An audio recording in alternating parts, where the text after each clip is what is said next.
मुंबई में राष्ट्रवादी कांग्रेस के प्रवक्ता आनंद परांजपे ने प्रेस कॉन्फ्रेंस आयोजित कर महागठबंधन में कुछ शिवसेना नेताओं द्वारा उठाए गए नाराजगी के मुद्दे पर प्रतिक्रिया दी।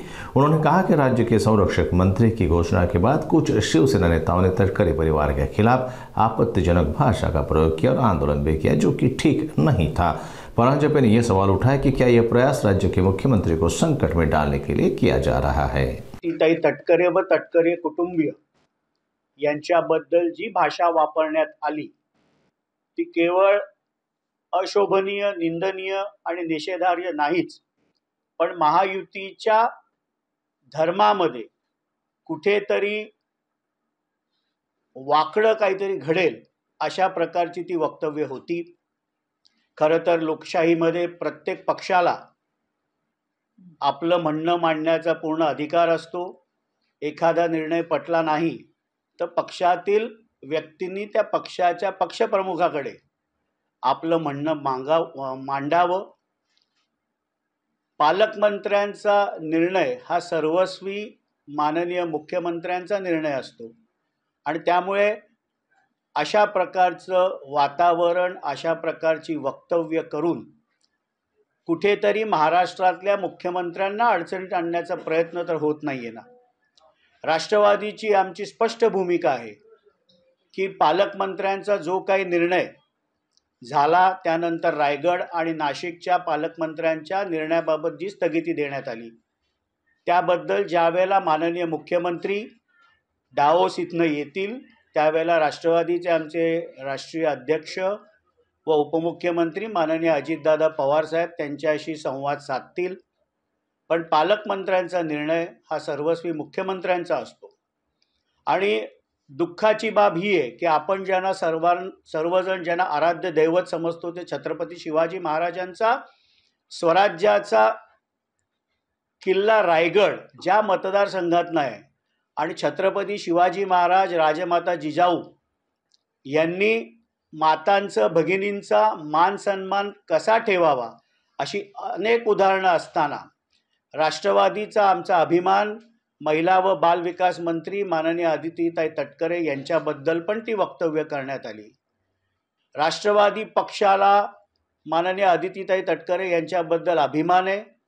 आमच्या त्या भगिनींनी आपलं कर्तृत्व केवळ मंत्री म्हणून नाही पण रायगड जिल्हा परिषदेचे अध्यक्ष ज्यावेळेला त्या झाल्या त्यावेळेला त्यांनी आपल्या कामातून आपल्या कर्तृत्वाचा ठसा उमटवला।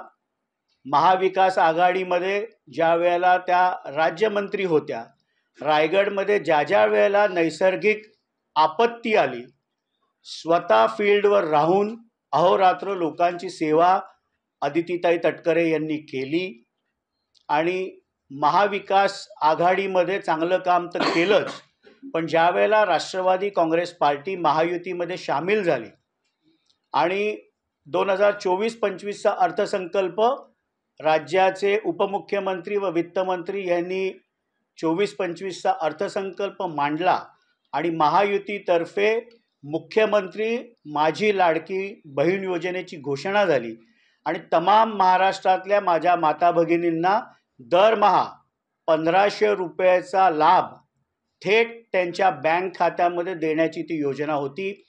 एखादी योजना घोषित झाल्यानंतर ती कार्यान्वित करणे आणि यशस्वी करणे याच्यासाठी अहोरात्र परिश्रम घ्यायला लागतात।